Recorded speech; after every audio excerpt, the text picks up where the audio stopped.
Derek wasn't joking when he said there was a storm brewing.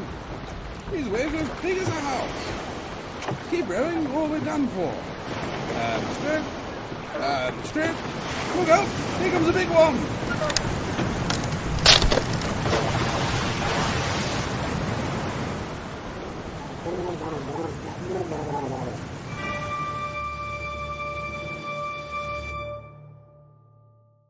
So we went LARPing again. Yeah, we went LARPing again. Welcome back. Yeah, this is E3 2019. Bam. So good. Like, we've decided how we've done it this time is to start Friday slightly later. Yeah. So we're starting basically at time in on Friday here. If you want to hear some of the stuff which is the beginnings of Friday, which normally we have in these episodes, you can find that in the pre-LARP. I think that's just because we really want to get into the meat of the event. Yeah, there's loads to this event. Yeah, basically. there's a lot that happened, and I think just having the chance to sort of really hammer into it over the actual LARP episodes is really what we're going to do. Yeah, so it kicks off with time in. Yeah, so there's the national standing, but there's also the Ashbourne standing that we have, which is where our group, right? Yeah, so we normally kind of meet around the fire, just kind of talk about the various things we've kind of got on IC. And a big part of that was the fact that now Good Dave is the Ash Keeper, which was your character, Ifan's old role. Yeah, military leader, yeah. So, and obviously, on top of that, the introduction to your character, which was very interesting. Gel, the seafaring, Gellet, Gelert. Yeah. Gellet. Yeah. Gel for short. I called you a mixture of Gil and Gel all the way through. Yeah, the event. exactly. But, it was, everyone did. I did. What I liked was I felt you had kind of a look and a kind of a slightly jaunty.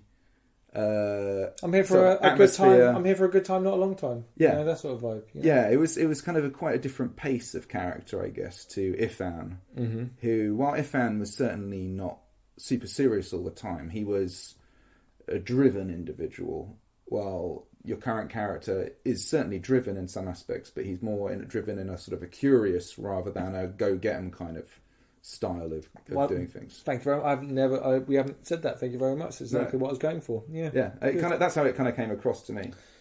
Yeah, it was kind of fun to just kind of really also to feel like a stranger in your own striding, Ian. Yeah. And to have to play off that as well, because we're all still very, very new to this kind of idea of doing RP, ad LARP, and we're all still, I think, finding our feet in it, very much so.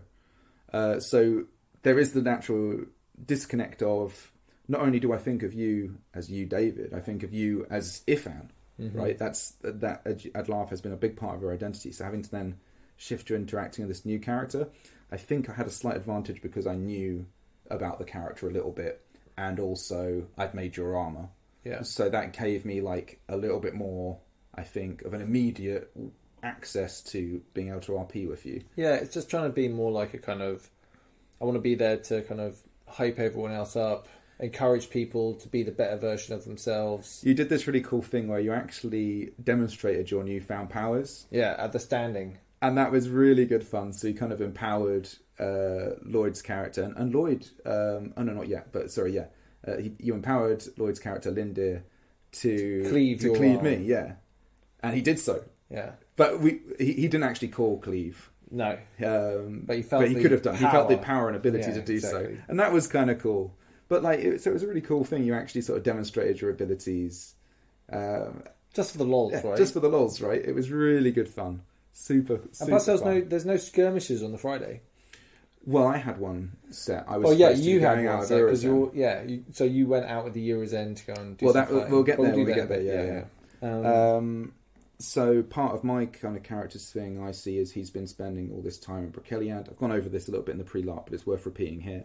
I see my character's been in Brokilliand, basically carrying on the fight that Ifan had started there for the striding, and part of that is that I've been working with the Urazeni as basically their guide and like a scout skirmisher, sort of combat medic advisor against the Vlorn for the Urazeni forces that are helping us there. And that was really cool. It gave me a lot of access to both parts of the game I really wanted to get into a lot more.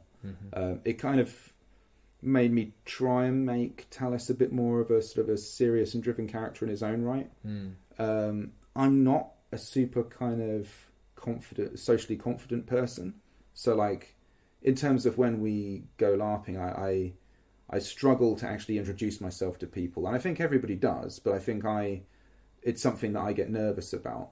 But I think honestly, that's not obvious the way that you play your character. Well, I hope it's one of those things. It's very nice of you to say, but I think I feel it, right? And it's like something that's kind of changed is this idea of everybody. Like, I don't know. Some people don't.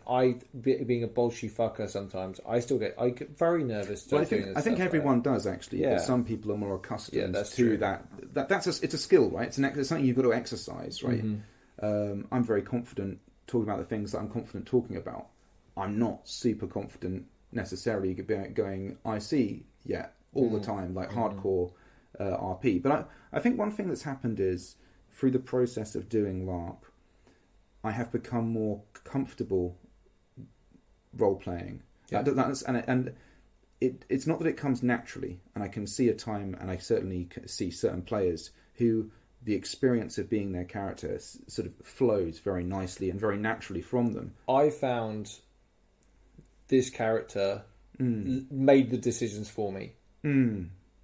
It was much more impulsive and kind of like just to kind of chase it down, and that helped with just making the decisions, because I got all over the place this weekend. You set challenges, and quite in terms of the game that really you and me have had, I think you set quite brave challenges for yourself. Yeah, I set myself impossible tasks just for fun, basically. Yeah, and well, maybe not impossible, that's not true, but also things that I think are maybe slightly out of your own comfort zone, and I think you were extremely out of my comfort zone, and also areas of the game that frankly scare the crap out of me with what they actually are like, right? Yeah. It's So we should go over your character. You basically picked a kind of a battle mage. So you're essentially like you can cast spells and things. But also because so I can empower people, which means that I can put my hand on their shoulder, gives them some chat, right? About I am by the power of the raging sea and the howling winds. I'm power, right? Yeah, and then that was my stick, right? Yeah. This is what I was going to do. Basically, from what I understand, magic is an awful lot of giving some chat and then doing a thing, and then the thing has happened, right? And that works for rituals as well, from what I understand. We'll get to rituals when we get there. I think it's very interesting because what I like about the game and the way the game's set up, and bearing in mind that the game, I think, is very conscious of the fact that everybody has different levels of comfort in terms of, how much they want to... interest. Yeah. And the way they want to play it, right? It's so open. It's not like there's a prescribed set of things that you have to do in a robotic kind of way. Exactly. And I was a bit scared about all of this part of the game, because I didn't want to be, like, just bogged down in rules and silliness, right? Like, and I just wasn't interested in that, right? I want to play a much more flowing game. And this, I'm like, all I have to do is chat, and I can do that. I can just freestyle some jibber jabber about whatever, and really put some oomph into it. And and I think you do that fantastic. I think you're a very natural kind of speaker. But it was a weird thing this had a shift in me. This for some reason, playing this sort of character and having to do that sort of thing, I'm a lot more comfortable with just RPing. Yeah, some of the more. Not the character, but the game. I'm interested. So part of that, I think, is that you've set yourself challenges. And I think by setting yourself challenges, I think that drives you towards... It sort of forces you to do certain RP things, or you're not going to get anywhere. So let's spell out basically what I was kind of interested in, right? Yeah. So it was an offhand comment made by someone when we were talking about our banner. Yeah. That we don't have any political people. Yeah. Right? Yeah. No political people. And it's like politics has the game is a blank thing to me. Yeah. You just say the word politics, I have a general understanding, there's a lot of meetings, it's very boring, people are very, very smart, very underhand, there's a lot of law involved, all these barriers that I've literally put up in front of me, and I was just like, hey. Yeah, we'll get to the actual decision to really try and do something in the politics game. But I think it was really good of you to try and give it a go. Yeah. You know. Okay, and then the other thing was the runners. So Yeah. I was desperate. Actually, Jeffrey Willoughby posted a post on our Facebook group telling me a little warning about creating a new character. Yeah. And I was just determined not to be the same guy. So I was like, what's going to stop me from being on the front line with my shield? Running. Yeah. Right, I'm running anyway. I'm training for this to do some charity event stuff. So it's like, Yeah. it's the perfect time to do it. Yeah. I mean, runners as well, what they basically are is military runners. So in a battlefield, a general want to give an order and he dispatches a runner to literally go to such and such unit or such and such commander. Ian, there's a lot more to it than that, Is there? I'll have you know. Okay. So, but we'll get to that. Yeah, stuff. no, that's very true. To be honest with you, I don't actually know. Yeah, right. But So, national standing. National standing. Oh, one thing we should say, we had in the Ashbourne standing, probably the main point of interest was that we mentioned obviously there would be a telling for your old character Ifan. Yeah, the and funeral. So this is basically a tradition that we have where we all kind of basically gather around our fire and tell stories about the person who's passed into the labyrinth. Yeah. Being that was your old character, it was interesting. And I think because your character had a lot of weight because obviously several events. Hey, it was people that we knew.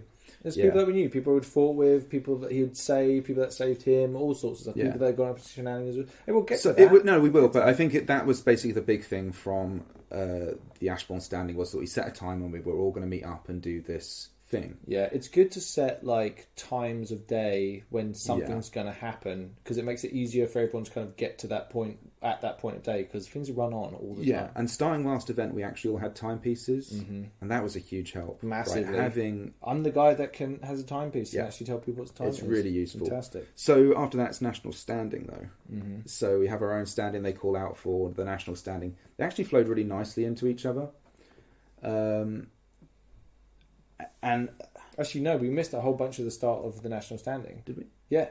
Oh wow! Okay. Because we were chatting on. That's true. And they started the standing. I don't know whether they started it early or what, but it was already raging. I must have been. I think I was so into what everybody was saying. We were having a great time. We weren't in a hurry to go and join it. So, but the problem was I hadn't actually got all the way through the Winds of War by the time we actually got there. So my knowledge on what the fuck was going on was extremely limited.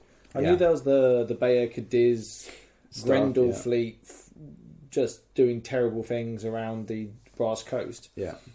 And which is the only reason why I knew that is that I think it's the second one on the page or something. So I knew about that, and I knew about the our continued fight against the Vlorn was going fairly well, and that we I got the general gist that it was going well. Right? But we basically had a big opportunity this event that was a huge task to basically get a massive amount of military forces into Brokeliand to give us access and to a specific area and secure the Brook, which is a sort of an area of this territory. In to hold them back, right, from the... and it was while the armies went in and did the heavy lifting. Yeah, it was kind of phrased in a way that if we could get this quantity of military resources to it, we could basically break the back of the attack and start actually pushing them fucking back. Valornian, they have to be stopped. It was, at all costs. So I think the whole nation felt really, really driven towards this goal. It used to be to any Navari. Any Navari worth their salt, I should say. Yeah, I've literally not come across a Navari who isn't interested in it. But there's also, have you noticed, I don't know whether it's just because we chat about it all the time, but other nations are now a lot more interested in fighting the Valorn. I think, as you say, I think part of that is that we're more engaged in that part of the story. And we've been a lot more active, and this event is, I think, about a lot of that, our participation in trying to get these things through. But also I think it seems like other nations have been more connected towards the idea of what we want to do. Highguard's been great help, Urizen's been helping out, the Brass Coast have been helping, Dawn's been helping massively. We've got actually a really nice there's a coalition. There's a coalition for it, and it's good. And I think that it is OC. They're the real villains here. You've got to stamp out the Valorn. I know the Druze and all that stuff, but you can defeat that. The Valorn will only get stronger. Oh man, there's a bit later where we'll go over this more, but that was really something to sort of having the Valorn as your enemy. And like something, the enemy, like having it as your focus, it's different from the other Nork nations. You get to play, and I think I mentioned this in a previous episode, but you get to play the Jon Snow who goes and tells people, "Oh no, Ian, you can't make Game of Thrones references anymore. I know That ship has fucking sailed, dude. It's gone. There's still the books, dude. Come on, he's never going to finish it. No, but anyway, you get to be the guy who's basically warning everybody about the super mega evil. Yeah. And it's like the thing. You have to put aside your differences. Yeah, This is bigger than that. You know what I mean? Yeah. That sort of vibe. Yeah, that kind of thing, right? It's cool, and a couple of the other nations are involved in it as well. Of course, like the Marches are involved. I think there's. Well, honestly, I think it's more of a question of when we all figure it out, rather than this is happening. Yeah, It's happening. Vlorn, everybody must be destroyed. Yeah. At all costs. Well, hold on. We're crossing. I feel like we're crossing a line there. Yeah. As podcasters, we cannot encourage people to destroy the Vlorn At all costs. We would never ever try and instruct people to do that. But a massive part of this, and going back to the standing, was that our friend Robert, who plays Caro, had basically taken on this, what is actually like a really big task of basically being the guy. Loads of people stepped up. Caro stepping up. Yeah. Sorry, Ian, I interrupted being you. the guy who everybody has to basically report their military units to and pledge them towards this cause. He has to try and get like a count of how many Yeah. people, and this is just people on the field. Like, can you imagine trying to? It's like herding cats. Yeah. Hey, you. How many military units can you give me? Well, I can do that. What's your name? He puts it He down. on a bit of literally had a paper. book. He was writing in everybody's name that signed up to it and what their military strength was, all this kind of stuff. And that was his whole kind of weekend. It looks as though, like, on the surface, like, that sounds, oh man, that would be terrible, a horrendous Yeah. task, and you're gonna, if you balls it up, terrible things will happen. The way he committed himself to Yeah. trying to get those numbers, he was always... Yeah. He was always going to make it. If you even mentioned a military unit when he was around, he would just sniff you out. Do you know what I mean? What's also I all hear about a military unit? Always be hustling. Yeah, always hustling, man. He wants those Always military be units. He hustling. wants it. Have you got a military unit for him? Well, It was- he's you know, good to him. Go tell someone else to go and find a military unit for him. Like, I kind of fell into some things this event which were, I suppose, were kind of minorly important. But he chose actively to take on something really important and really important to our nation. Yeah. And as a friend of ours and stuff, it was so cool. Hey. It was like, what a guy. It was Hey, great. he really stepped up. It was awesome. Yeah, so that made that a massive focus, right? Because again, on top of all of our natural IC things, he's one of our friends. We want to try and commit things to it, Yeah. and we all believe in the cause, kind of thing. And that was the other really cool thing. Oh yeah, that's a good point. All of us believed in what he was doing. Yeah. Right. This isn't like a guy just going around trying to get like signatures for something he cares about. This Yeah. is everyone's invested. and like basically the whole nation. And people, but that's the nice thing because people came to him, right? Yeah, They were like, I have friends in this nation. I would Yeah. try and do this. I've got friends in this nation. Okay, he's like, I'm going to go and talk to this nation. I'm going to go talk to this nation. You guys go and talk to this one, see what you can drum up. You guys go and talk to this nation, see what you can drum up.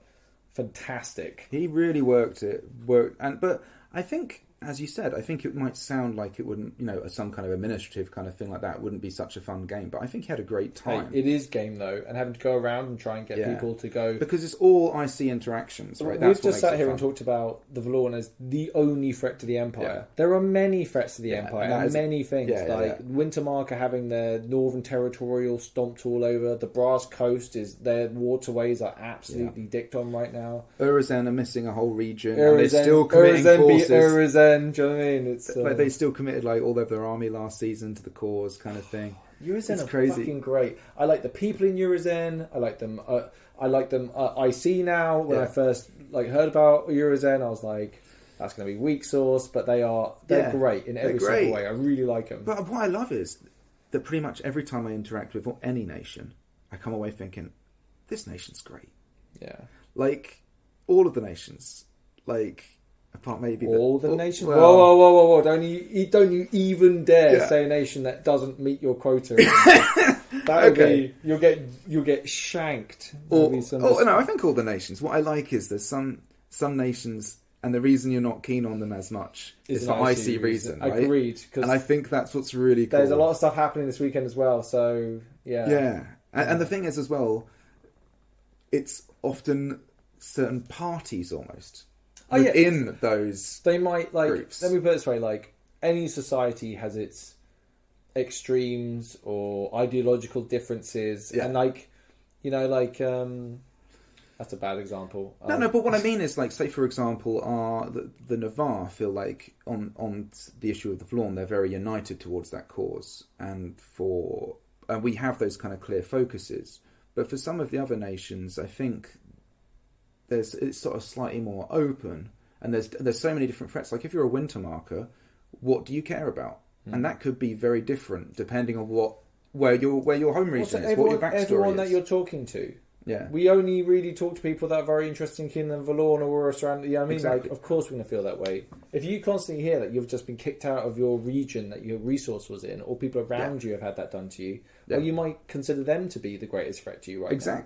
Exactly. But we all know it's the Valorn. It's all the Valorn. Also, a thing that happened at the standing. One of our senators mentioned about the fact that there were going to be elections this season. Yes. And it was seeing your face as this was mentioned, okay, because you'd kind of mentioned very loosely that you were potentially interested in the political game. Very loosely, though. But you'd also said throughout, even the whole setting up, I don't think I'm going to do this. No, I don't want to go to fucking meetings all the time. I don't want to have to fuck around with that. The moment the word ambassador was dropped, BAM! and there was an opportunity to be an ambassador to like a foreign nation or something. Yeah. I remember you just turned to me and your face was like, what? Yeah, that sounds pretty good to me, right? It sounds like great fun. So now, basically there's this nation called the Feni. No. There's more to this. Okay. Because I heard it as it was an ambassador role to... They mentioned a few nations. There was like 2 or 3 that were up. I think 2.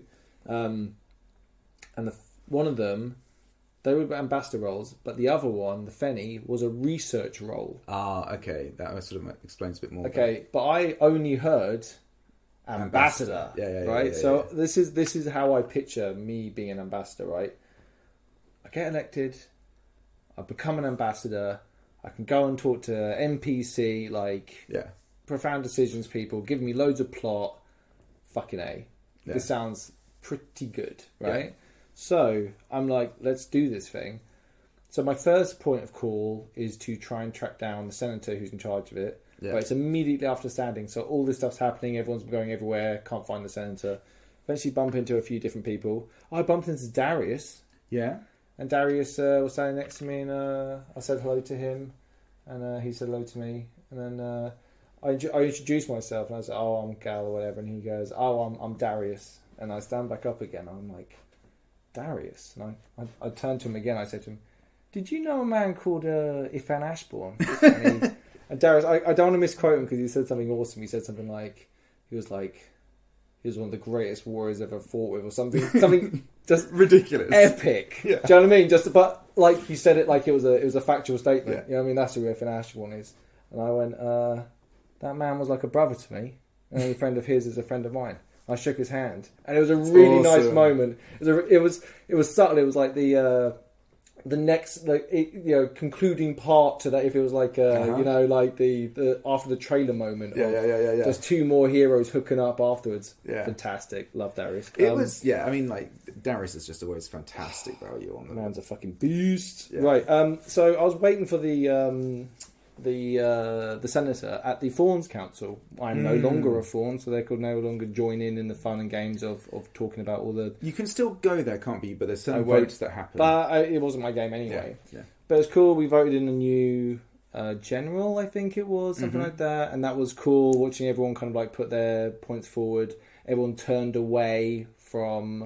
so the generals turned away from the audience. That's interesting. And then everyone stood behind them as a voting technique. That's interesting. And then the senators took the vote. Then they went away and discussed it. So I think they have an input on the stay anyway, just because of the vote. I think they can trump stuff anyway. Okay, they might have God knows how that That's works. Interesting, right? And then they decided on one of the candidates, and then hooray, that candidate is now the thing. Yeah, that was cool. Yeah, so I bumped into the senator. Right. And then he was like, oh, you're interested in this? Well, why do you want to do this? Which is an excellent question. And the only group out of the thing that I knew anything about was the Feni, right? Yeah. Because there's kind of been some lore between Navarre and Feni. I know a talking point in a bar about the Feni, knowledge of the Feni. You'd asked me a couple of questions about it, and I knew very little. Yeah, I knew bits. Yeah. And everyone was in a similar sort of place to me, right? Yeah, so I felt like we basically knew about the same amount, and you kind of went out with that. Yeah. So I gave it a bit of chat, and then he was like, right, there's going to be an election at some point tomorrow. I'll nominate you. That's amazing, right? Like, so to get elected in the Senate, you need a senator to nominate you. That's cool. And it was just like, I think it was just like, he just solid. Yeah. Step up. He seems like I've Senator, not had any interaction with him, but he speaks of the Fawns Council a he lot. doesn't know me at all. Yeah. Right? I literally came out to him and basically gave a very wobbly argument on why I should be this role that I don't really understand, right? It's like, but he's like, okay, well, if you want to step up, let's do it.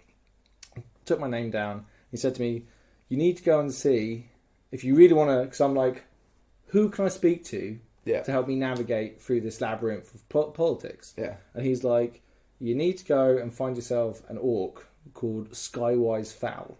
That sounds amazing. Right? Up at the Imperial offices. Isn't Skywise Fowl somebody we know? Whoa. Then we'll get to that. Yeah, okay. I don't know that. Yeah, no, that's what I think. So I'm like, right, I need to go and find this orc. This orc. I don't even know what description this person is, right? At all. Like, are they tall, are they short, whoever, right? So I head off. No, I don't even know they're an orc. He doesn't mention they're an orc. That's amazing. So it's just, go and find Skywise Fowl. So I walk up to the Imperial offices, and there's a whole bunch of people outside all chatting along and blah, blah, blah. So I go up to one of them, I'm just like, hey, I'm looking for Skywise Fowl.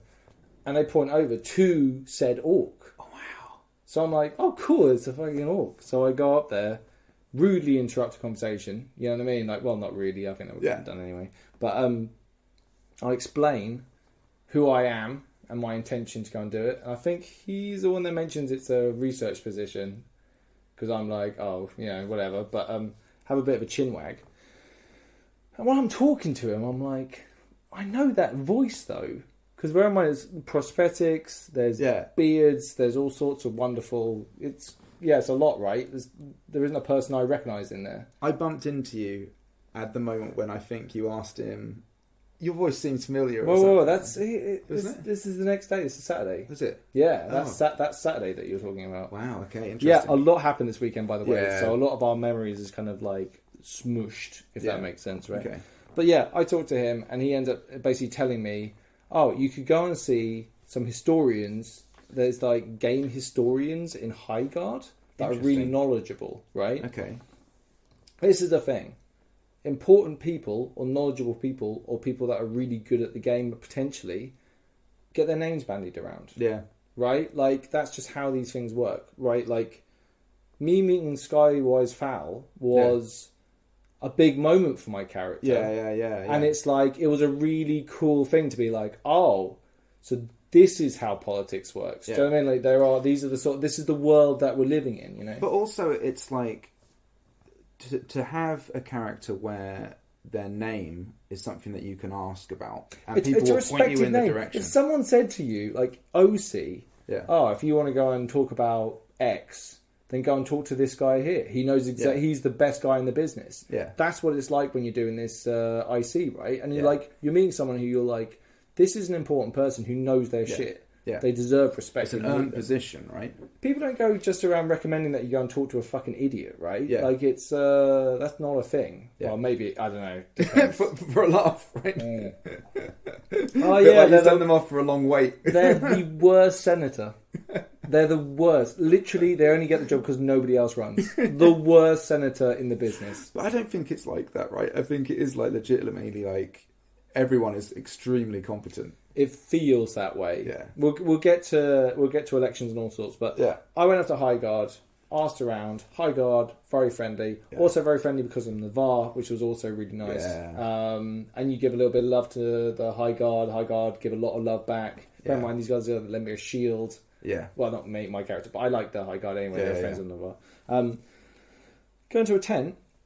And then there's some people hanging around, the striding. I asked for them, and this lady comes up and starts helping me because the other guy is crazy busy because he's literally constantly, people are coming to visit him, right? Wow. This is who the guy is. So I ended up talking to her a bit. So I played this. Have you ever played Monkey Island? Right, the original Monkey Island game. Yeah. The first island, to get off the island, you have to do there's a task where you have to go and duel all the different pirates, right? Yeah. And the way you solve it is because you're not actually fighting, you're giving people verbal insults, and then they rebut you with a response, right? Yeah. And the way that you win it is by learning everyone's. You give them an insult, and they give you a response. Yeah. So the next time someone gives you that insult, you give that as a response, right? Yeah. That's how I've decided that, like, getting into politics on a thing is to literally just ask people, what do you think of the position of the Fenny? And they'll tell you, and then you'll be like, well... Knowledge gained. Yeah, why do you feel that way? Yeah. And then they'll tell you why they feel that way. And then someone asks you, what about this and why do you feel that way? You can literally be like, well, this is the law that I know about it. And therefore, this is my argument. And then when that person argues back at you, you can add to that and be like, well, this is my new understanding of the thing. So from going from... Actually, we'll get to the election... But like just through talking to people on the field with very little knowledge of it whatsoever, I didn't have much knowledge, to be completely honest. But it was like enough to kind of go to bat with. Yeah, and more importantly, it was really fun RP talking to all the different people that led me into learning more information. And I think this was fun, mate. You turned up and you were basically. I could tell that you at least had confidence in your ability to speak for a certain amount of time. It was more like I was excited about the game. Yeah. Right? Like, it was more like, believe me, when we actually got to the election, not feeling very confident about anything because it's a big to-do. But I think we'd also gone in with the idea that, you know, we were pretty sure you weren't going to get it. I should say straight off the bat, I'm doing this I'm not worried about winning or losing. Yeah. That's not the intention of this endeavour. It's more like just to try it and to kind of get some game off it. Yeah. Fully knowing that I would get murdered by anyone that had any modicum of knowledge about the thing. Yeah. We'll get to that. Right. Well, the other thing... So I was going to ask you about this. The other thing you've got written down here on the Fawns Council is the sea wolves. What? Oh, the sea wolves. Right. So I didn't know this, and I've failed to realise this, but the sea wolves are a mercenary group. I think they're from the League. Okay. I think they're from the League. Right. If I've got that wrong, I'm really sorry. But it's like... they're very distinctive in their kind of flamboyant kind of like... Get up. Just, they look awesome. It's like a yellow and black. And they protect the healer block. Yes. Yeah. I've never noticed them before. Usually because I'm in the front line absolutely smashing it. But so I'm not really sure what's going on behind me. But these are mercenaries. And at the standing, it came up that they were going to be protecting this healer block again. Yeah. And they had offered a very reasonable figure to do it for the season rather than a one-off. To do it for the whole year. For the whole year, sorry. Yeah. Which was... And everyone was like, why don't we just do this ourselves, blah, blah, blah, you know what I mean? Like, we should just, why are we spending all this money on them? Fawns Council, they put their case forward of why they should be... Oh, what, they were actually at Fawns Council? They were at Fawns Council, That's awesome. And the Fawns Council voted on it. Yeah, that's awesome. So they presented their case, and they basically said, because Kiartan, dearly departed Kiartan, had a deal with us, we want to keep doing this, and we want to make the deal good for you. I'm tired of running around on the Friday trying to make deals. Yeah. Let's just make this deal happen now for the rest of the year, and then we can just do this. Yeah. And they went on this like monologue about how badass they were. Yeah. And holy shit! By the end of that, I was like, hire them up. they're a bargain at the price. Just give them the fucking money. Give them the money. Like, that is... Yeah. I don't want to think about that shit, and I'm not 100% sure that we would hold under those circumstances. They were so good, I'm pretty confident it's going to get re-upped. It did. No, I mean, but it would get re-upped again. Next year? Yeah. Yeah. I'm pretty confident. Yeah, they're a bargain. Like, the price they offered, fantastic. Like, and just really good just people. For the epic monologue once a year, it's just worth the money. Like, the RP was so good. Yeah, I didn't actually know they were from the League. That's really interesting. I think they're from the League. I could be wrong about that. That would make sense, actually, if they get up. Yeah, that's what I think. Yeah. They've got that kind of slightly Venetian vibe. It might either be that or some kind of Dornish kind of thing, or maybe... No, I don't think Dornish. They'll be wearing armour if they were Dorn. Yeah, true. They look badass, like really badass. They know their shit too. Yeah. They also they get paid to train other nations. Yeah, that's like cool. These are not. Yeah. Really badass. They're professional mercenaries. And it was cool as well because we've got this new, and I think this is quite exciting, is you can actually submit different archetypes to the wiki, if you like, or to the Navari identity. And for example, Thorn is an archetype, or a guide, or a Vate. Yeah. Right? These are different archetypes. There's a new one that we've actually made, which is the Vine, which is the healers. Really? So we've actually managed to get this push through. Healer is a class. Now, there's a group of healers. Basically, it's people who are dedicated to healing. And healing. Do you know how close I came to being a healer? By the way. Oh, very interesting. Like I came really close. Potentially, if you weren't a healer, maybe, like say I died or something, yeah. Who knows? Yeah. But healer was definitely, even being a magical healer. Yeah. I think that was more where I was thinking, but I really enjoy it. I just think we all know I want to get stuck in with the old. Yeah. You know, I think like it's interesting because that's the interesting thing about the archetype of Vine is that they are not. I suppose they will fight under pressure, but that's not their goal. Their goal is to save lives and on the battlefield and send them back in. It's so great to see people that clearly aren't there for the fighting for a battle, but really having a good time. Yeah, really having a great time. And I think the Physic game and the Magical Healer game, it really gives you that, right? You can be involved in the battles. Obviously, there's always the chance of mild combat, right? That you're on a battlefield, like there's, you might be in a combat situation. Lines shift. All that kind of stuff. You've got to be aware of what's going on around you, right? But you can go there with a reasonable amount of confidence your experience is not going to be heavy combat, and that you can be very, very effective. In fact, I would say at points pivotal on the battlefield. Yeah, totally. Like there's times when the healer block saves the battle. Like if they weren't there doing the things they did, there's points when the line would crumble. Yeah, they're that important. So I think they're fantastic, and I think having the Seawolves support them is like definitely. It frees up our units to do what they do best. It does, and they do it really, really well. And they report an extremely valuable. But they're also good for if there is an all-out route. Yeah, they're a fucking brick wall. Yeah. Right, they'll give you time, if nothing else, to reorder. And we're talking. I think they did actually. Yeah, I think they've done that a couple of times. They moved to the front line of points. Yeah, they're a solid unit. Right? But it's also like they protect probably one of the most valuable assets on the field for the Navarre. It's the engine that keeps the whole machine running. Right, keep your soldiers alive and in the fight.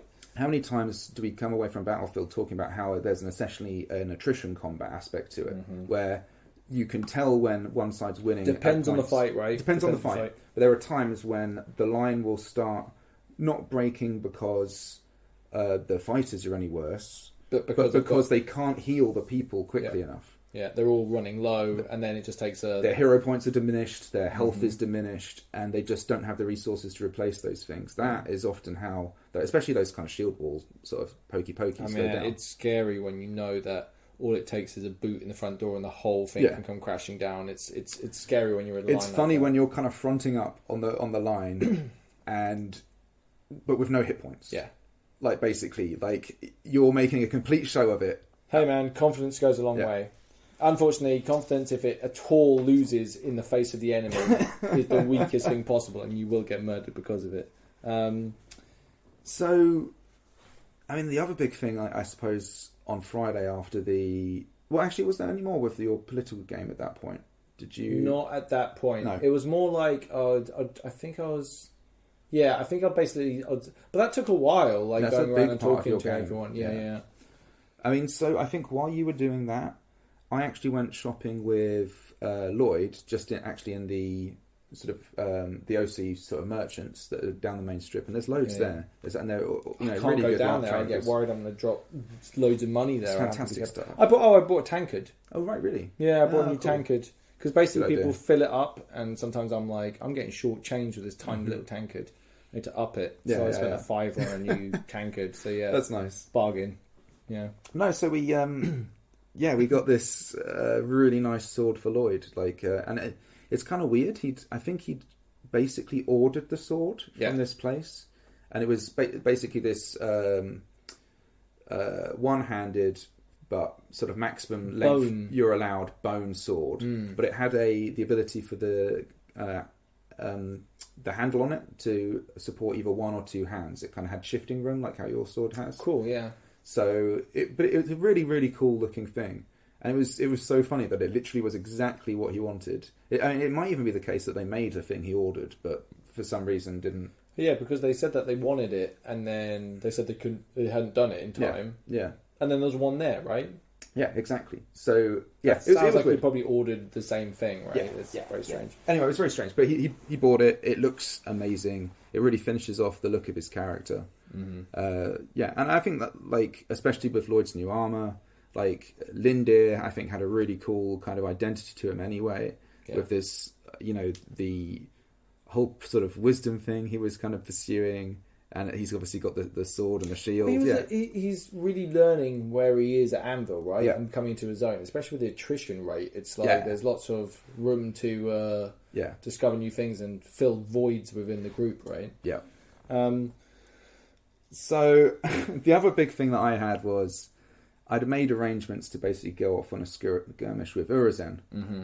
And basically, because on the beginning of the Friday, I'd realised I'd forgotten my armour. And the previous night on the Thursday, I realised I'd forgotten my camp bed. Early on Friday, I basically had to do a massive round trip back home, get my stuff, come back. And I just ended up just chucking everything in the tent. And basically, it kind of flustered me for the opening part of the event. And basically kind of put everything, all my sort of sense of time and organisation kind of off. Mm-hmm. So I ended up just like missing this skirmish or the beginning of it. I think the times were a bit confusing though. It was a little bit of confusion. So I remember there being confusion about half an hour either way on a lot of these. Yeah. So there was. I thought the skirmish was at 7:30, but actually it was I think at like 6:30, 6:45, something like that. So it was my bad anyway. So basically, I completely missed out on this skirmish. I was a bit gutted about it really because it was something that it's a skirmish. I really wanted to get on it. I really wanted to be like that, the one Navarre kind of thing. It was weird on a Friday not having a skirmish on. Yeah, but we've done that quite a few times. Yeah, but we've always tried. Yeah, we've always tried. We've always been those guys that didn't get into the club. Do you know what I mean? That's true. Not to like lads. Yeah. And then, but this time round, it was like, no, there's just nothing on. Yeah. Chill. That's very true, actually. We finally have actually decided to join the banner of the Entwined Paths. Yeah, so we mentioned last event that basically we joined this sort of collection of stridings and steadings, which are basically the Navari versions of groups. Under this kind of name of the Entwined Paths, and we had the option to join this banner, and that's like a military banner that we can kind of serve under, and basically it conveys. Not under. Sorry, whoa. No, that's not true. Serve under. What we? But identify within. Yeah, one of the things that Ithan was a big proponent of was not joining the banner, despite it being in all arguable ways better. Yeah, was the fact is that we were new to the idea and wanted to suss things out. Yeah, and I think we didn't want to lose our identity. So one thing I really liked was they'd written the oath for the Entwined Paths really nicely. Yeah, it's where really it was nice. basically they had this rhyme. I'm not going to be able to remember it now, but it's basically about how those stridings roam and steadings stay or whatever, and all this kind of stuff. But it's when we come to Anvil, we all call it our home kind of thing. Yeah, and we're all our individual, but we all fight for one cause together. And so it was a real kind. It was a very non-binding, but it was more kind of like it was a bond of friendship between everyone. Yes, and I really appreciate the lack of the stick involved in the wording on that, and much more of the character. It was really intelligently written. I think Caddock wrote it, and Caddock. Played by John. Yeah. Oh right. Okay. Yeah, he wrote it. I think, and I might be wrong about that. It's beautifully worded. It's really nice, and I think it really captures all the sort of things we wanted to we were worried about as a striding IC. Obviously, OC, we all thought is a good idea. I think it's been nice getting to know new people and kind of have a decent base for. Yeah, and it's really nice to go to the Entwined Paths area. Mm-hmm. And even we've actually got quite a nice camp spot as the Ashbourne in our own place, but it's nice as the Ashbourne to have somewhere that we can go and engage with the whole group. Mm-hmm. And the main benefit of doing this, to be honest with you, there's all the mechanical benefits it confers. It means you can probably get cheaper resources off people, all those kind of things. But the main benefit it confers is it's just people who you can very easily RP with and have friends with, and just connections with. Friends is good. Yeah. It's always right. Like the more friends you have, the better it is in multitude of aspects. Right, yeah. It's more better game. It's better RP. Better all round. Right? Yeah, no, it's fantastic. So So yeah, we joined that. And in order to join it, we had to go through this ritual. Oh yeah, the whole So there's basically, because this thing is like, the banner is essentially like, think of it almost like a magic bond that kind of links us all together. To help people out do it as well, right? Yeah. So, and that was one of the cool things. We basically had 3 people who were mages who were going along. Mm-hmm. This one guy, I honestly can't remember the name of. Who? Richard. Yes. Yeah. The main guy. Yeah. He I took can't us remember his along. character name because I'm terrible with names, but he really took me under his wing for all of this. He was great. All of them. Really helped me try and find like my foots in it, and he's really heavily ritual based. Yeah. Right, that's his thing. And bear in mind that I think this is probably the part of the game you, with regards to magic, have had the most nerves about. It's known as cringe magic. Yeah. It's a common term for ritual magic, and people reject it offhand. Yeah. But like I said, literally, yeah, it's some chat, it's some good RP, and then you make magic things happen. Yeah, and it's I think pretty like I think rituals are very dependent on the people that you're with. Yeah.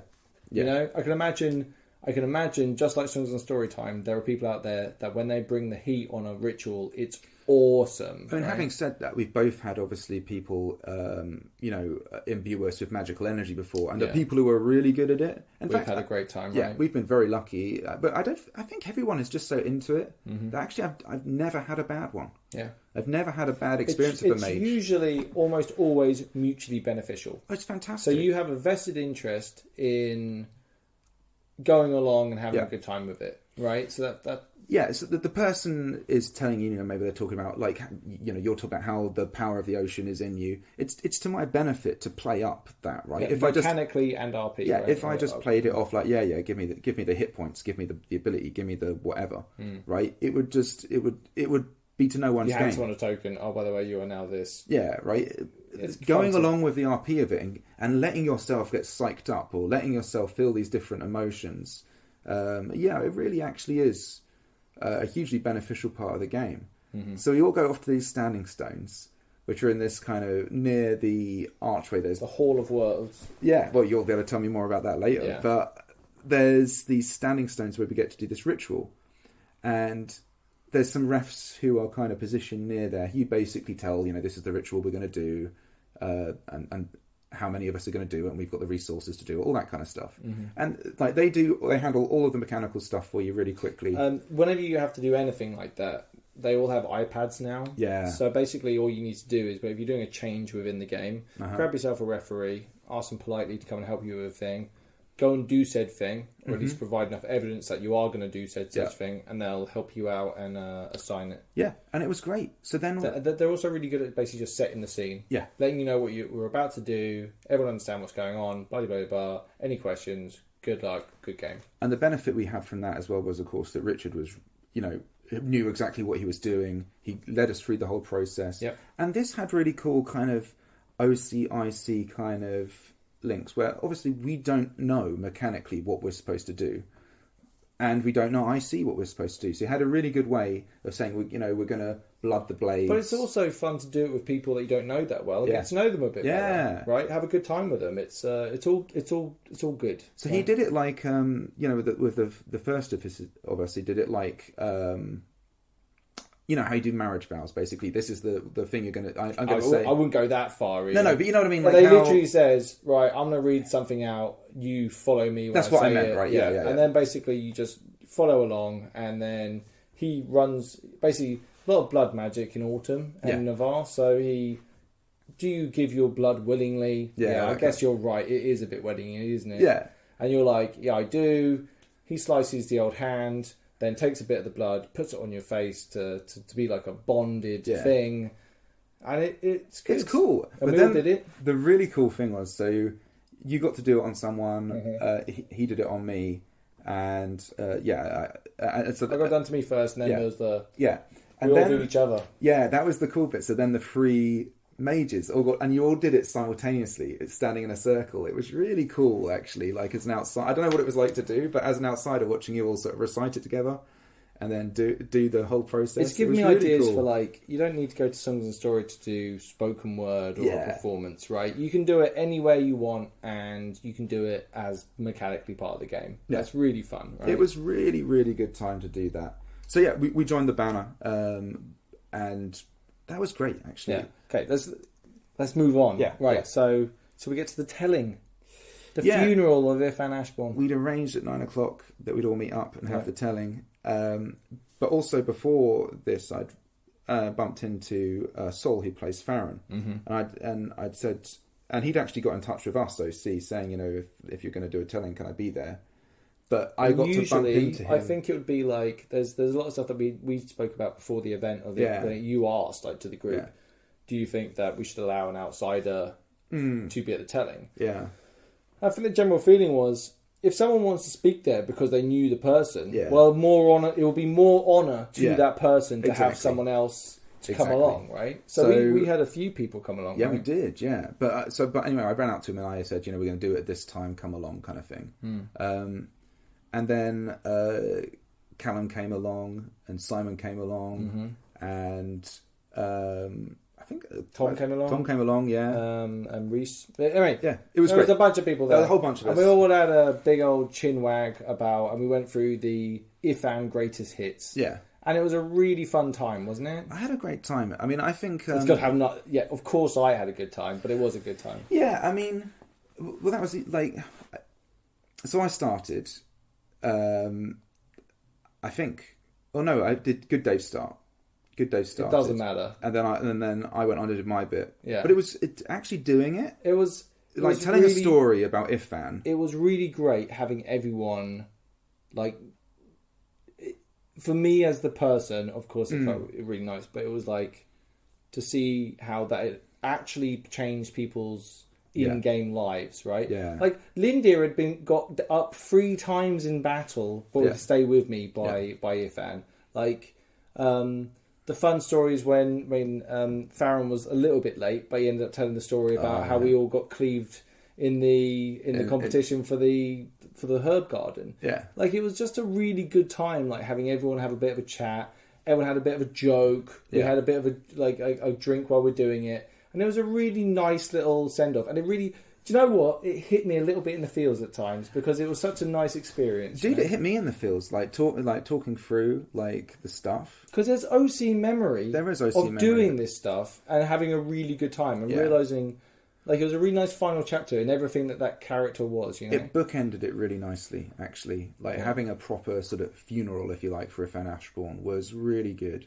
And I think because especially like with my telling, I did it where I was kind of running through all the things you'd sort of wanted to do and, you know, either failed to do or not had the opportunity to do. Yeah, I and how that wasn't had driven really you. sure about that's appropriate at a funeral to talk about everything that he had failed at doing. But then it was kind of like, it was really about how it was those things and how you'd been driven from them to succeed and that you were that kind of guy. And I think like, yeah, it was like it got, because I was telling a story about a length of time spent with Ifan as well. It really got me. Like I was a bit emotional about it. It's kind of weird. As you said, there's a lot of memories associated with it. Mm-hmm. But only I didn't. Even you did a telling, a little brief. Oh one for yourself, yeah, I did a ridiculous where I told a story about how we're all in Hordaland. Yeah. And we were scouting, me and Ifan. We came across an orc camp, and we're trying to get home, but the orc camp was between us and them. Yeah. And our friends. So Ifan decided that we would just go and set fires. So we walked straight through the camp, setting fires to everything as we went, and walked straight through the middle of the camp and off in the thing. And I said, he said that smell, that smell of the camp burning. He said it smelled like victory. Yeah. It's so good. You know me, never shy to rip anything off. Yeah. It was a really good time, and it was like, you know, yeah. Ifan Ashbourne. But yeah, I think it bookended that whole thing really nicely. Mm-hmm. And everybody really, everyone just sort of stepped up and delivered really well. And we really appreciate everyone's time who came along and who was involved. Hey, it was great. It was great. Yeah. I think it was one of the highlights of the event, actually. Right, after the telling, I went to the runners meeting. I have no, I think I remember you saying that you were going to do this. I always want to have a really good time on Friday night. So 10 o'clock, I'm already in the bars, having a really good time, chatting to people. I was like, no, I'm going to go to the military council and I'm going to find out what's going on. Yeah. So yeah, off I trod to the military council, and outside were a few shadowy figures who turned out to be the people there waiting for the runners. And a bunch of them weren't even there, they were just there for moral support for people that were there to be the runners. I think we accompanied you that far, didn't we? Yeah. And then we left you to it. Yeah, and then we all, eventually, a bunch of people who were just kind of there for the lols to join their friend, we all went inside the military tent. Mm. The military tent is a big old tent. Yeah. Inside the middle of it is a wooden block tactical battlefield looking thing. I've seen photos of it, but I've never actually seen it. Yeah, it's exactly what you would expect it to be. It It's seems exactly cool. what it looks like. Yeah, I mean, it's little blocks and they look like they fit into different areas and you can move them around That's and cool. represent all sorts of stuff. A lot of chat going on in there about all sorts of things. Went and sat down, and then basically we had a big old meeting about the runners. And it was all like, what are we going to be called? And there was a whole vote about what we were going to be called and the role that we would play and all this stuff. And you know me, I'm not massively keen on meetings. Yeah. And neither, I think, is my character going to be massively keen on long, drawn-out meetings. This wasn't long and drawn out. It was just an aspect of, just tell me when to show up. That's all I was really there for. But it was interesting seeing how people, like, the runners are people's game. Yeah. Right? And there's loads of things out there that people are like, they run and they organise, and it's a really valuable part of it. And it was actually, you know what, I'm acting like it wasn't fun. It was fun. It was cool speaking to all the different groups, finding out who's in charge of what. I tell you what is fun. It's fun when you see something that maybe you yourself wouldn't find that interesting, but when you see someone else who's enthusiastic about it, and that it's obviously a big part of their character game. has so much to do with it. If people are interesting and nice and engaging and passionate about something, it makes you much more interested. I can watch a half-an-hour video on how they make an aluminium can. Yeah. Because it's interesting and engaging because the person that's telling it. You know what I mean? Like, it's the runners meeting wasn't that bad. But it was, it was a meeting, right? Basically, all I had to do was get there in the morning. There'll be a person there. Go and speak to that person. They were going to write my name down just in case I died. That's amazing. So no, it felt like the was it not Monty Python, Blackadder goes forth. What do they call us, the 30-minuters or whatever? Oh, right, I see what you're saying. That's what it felt like. Because it was like, the attrition rate, allegedly, in the runners is extremely high. Okay. Runners get murked all the time, right? And I was like, I kind of want this character to survive a bit. Yeah. And I'm like joining in, being like, hey, it's sweet that we got this safe role behind the back lines, right? And they're like, nah, man, like, this is my first week. I'm replacing, like, a bunch of other people that got murdered too. Yeah. You know, it's like, what? Shit. But yeah, so that was kind of... You mean a survival rate of 30 minutes? Yeah, exactly. Not a training rate, a survival rate. That's what it felt like. Oh, they also provide potions. Oh, wow, okay. Well, a potion that was literally a get the fuck out of jail free card. If you pull this, then you're going to be okay. Sure. Was that a sovereign specific? Probably. Yeah. It's a basically cure everything kind of deal. Actually, we can talk a lot about the running stuff tomorrow. Yeah, right? I think that probably makes more sense. You can tell me about. But it was kind of cool. Yeah, dipping my toe again into you're in a whole world of a game that you don't even know. Yeah. And it's like, wow, look at all these people doing this game I had no idea existed. And it's interesting, right? Right. So I headed off to Urizen. We were all kind of heading out drinking at this point. Such a party boy. Yeah, everybody... I think the idea was that everybody was going to go to Varushka and gamble there. Yes. But I really wanted to go to Urizen, mainly actually because I wanted to sort of find Vespian, who... is who I'd arranged to go on obviously a skirmish with and apologise basically I hadn't made it. And also I just wanted to interact with Urizen. And you were really upset, I see, about the fact is that you'd missed it, right? Yeah, I thought it didn't what feel... if people died because I wasn't there? Yeah, like I see, like it wasn't cool. Like that Talis missed out on it, you wanted to make amends on it. Yeah, but anyway, so I set off on this journey to Urizen, got there, went inside the Phoenix Reach tent, which is it's really lovely in the Phoenix Reach tent, by the way. And yeah, it's just Urizen party time is going on. And I was kind of listening to this song, and then like Lanius is any over. party time. It's great, dude. It's such a nice ambience, right? Because I tell You you know what, what? I'm saying it like that, but I'm really jealous. I want to go Year Is Any Party Time. I tell you what it is. It's like it's at songs and story time, and I didn't really fully understand this actually until after the event. Because I was well, anyway, at songs and story time, we all gather around the fire, and we like what's going on in the circle is the focus, and everyone's quiet and respects that. Yeah. In Urizen, the singers are awesome, by the way, and like everyone there's definitely people focused on it. But in the Phoenix background Reach music. tent, yeah, it has that whole thing of it's almost like the tavern you go to with the really cool music in the background and quality performers, but you're also there to do business and talk. And it was really chill, really nice. And so I was sort of sitting there listening to this musician do their song, and then Lanius kind of calls me over from the other side of the circle, and I walk over and we talk, and we just kind of get some talking. Just kind of catching up. And it was just so nice. It's so nice to be able to go and like have people I see who and you can catch up with. Mm-hmm. And it's just such a nice feeling, from other nations. And so he tells me about this, and I'm not sure, I probably won't say too much about this, but he tells me basically that he's got this sword that was given to him. And it basically, it's slowly doing things to his character. It's changing him, right? But it was really weird, right? It was cool. It was like you've had a few drinks and someone says like, "Oh, I've got this rash. What do you think it might be?" Or... Yeah, no, it was kind of like that, but like the magic weapon equivalent, right? Yeah, it was like I have this awesome sword and it's amazing, but it has this kind of doing this other curse thing to it, right? Yeah, how it was so cool, and it was one of those things where, and he got given it. It's not like he made it or whatever. So yeah, it was a really cool. He kind just of came aspect. into contact with it. Yeah, he kind of. I don't know the storyline for how he got it. I'm sure that was very interesting as well.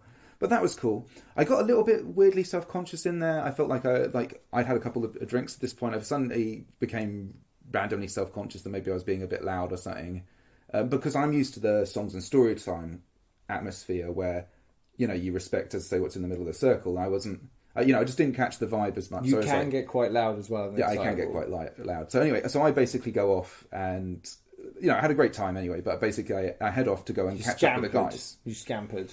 And I go to catch up with the guys at Varushka. Yeah. Where there's this gambling den, apparently. And I turn up there and nobody's there. But I do. I go into this tent. The other guys yeah. asked someone, where's the casino? And they got told there wasn't one. Okay, so I go in and I say, I hear there's an establishment where one can, place some coin and, earn reward for their prosperity or something. I can't remember, something like that, right? And they kind of gave a look to each other, and I thought, well, I didn't realise at the time, but obviously they must have been sort of semi-casing out whether or not they wanted to let you show you where it was. Yeah, I think the idea is if you just walked up and say, I'm looking for the gambling den, you probably wouldn't get in. But if you go up a bit more, that would seem to be the impression I got anyway, after the fact. Right. Maybe I'm completely wrong about that. But that's the cool thing, right? It's all game, right? Yeah. So they take me to this gambling place, which is basically just quite a small kind of awning. It's a little tent, a little bar. A table. And they're playing blackjack. Yeah, with candles on it. And it's great. Like, it was just really good to sit down and play some blackjack. And I'm just playing there. And then... And I grab a drink from the bar as well. And then Farron walks in. And I'm like, oh, dude. He may have already been there already, but to be honest, my memory's so blasted at the time. I was pretty drunk. But anyway, we basically sit down at the table and we start gambling. And they're playing it just straight up blackjack, so no kind of dealer wins if you draw, any of that kind of stuff. I saw they played that way, and it's just like, I'm sure they must be breaking even. Yeah, no, but what was cool about it was, though, it wasn't like a kind of, it wasn't casino rules kind of thing. No, it's nice. It was all. Hopefully they broke even, but they were super generous about it all. But we're playing, and obviously getting progressively more drunk, and we're putting money in, and then we just decide, let's just go crazy. Let's just drop some thrones. Right? Put a throne on it. Money that neither of us really has. Hey, do you want to put throne on 2 cards? And that's how it was. So, but fair play to them, because to be honest, bear in mind, as I said, they're not playing casino rules or anything like that, where they've got an increased chance of winning. Yeah, they're just playing straight up blackjack. So they're like, understandably, let's not do thrones, let's do 4 crowns each for each person. So yeah, we just did that, and we didn't go over that, you know. And we had a couple of hands where it's just like, I'd lose my 4 crowns, Farron would win his 4, you know, he'd double his, and then next time he'd lose his and I'd double mine. So we literally broke completely even. But it was so cool just to be like, nah man, we're going in with this 4 crowns, you know, we're going to be high rolling it on this table. It's almost like gambling's addictive. It was so, but the cool thing was, because it was IC, we could really play it up, right? We could really play it up, and that was really cool. We had a great time. Right.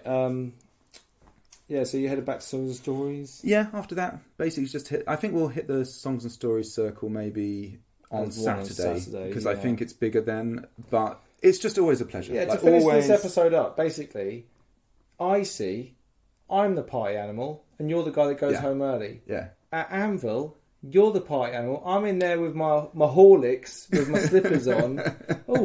Oh, Ian's out still. You know what I mean? And there I am, turning myself in and going to bed. Were you asleep when I came back? I think you were. I'm always asleep when you come back. Yeah. It was great. It's ridiculous. I think the really cool thing... It's ridiculous. It's ridiculous that you are the guy that's out all night and I'm the guy getting to bed because we're fighting. We know, Ian, we're fighting in the morning. You want to get a good night's sleep. Have you drunk some water? Do you know what I mean? Like, that's who I am. You're out there like, let's have some more drinks and play poker with thrones on the table. Yeah, it was great. It was such a good night. Song and Story Time was amazing. Anvil at night, especially on a Friday, I think it's got a really special atmosphere was fantastic this time round. Anyway, we're running so over our time limit. So we're going to go, we'll come back and we'll do Big Saturday. Big Saturday. Big Saturday. Yeah. Good times. All right, thanks again. Join us soon. Bye-bye. Bye.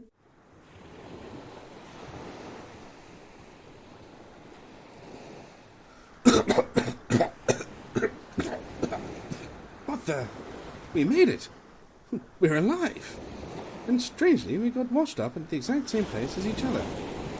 I always found it rather implausible in stories, but here we are. Let's hit inland and see what we can find. How strange. That appears to be a ruin of some sort. Maybe some great hall. Though I'm not familiar with the architecture, it could be ancient. Let's go inside.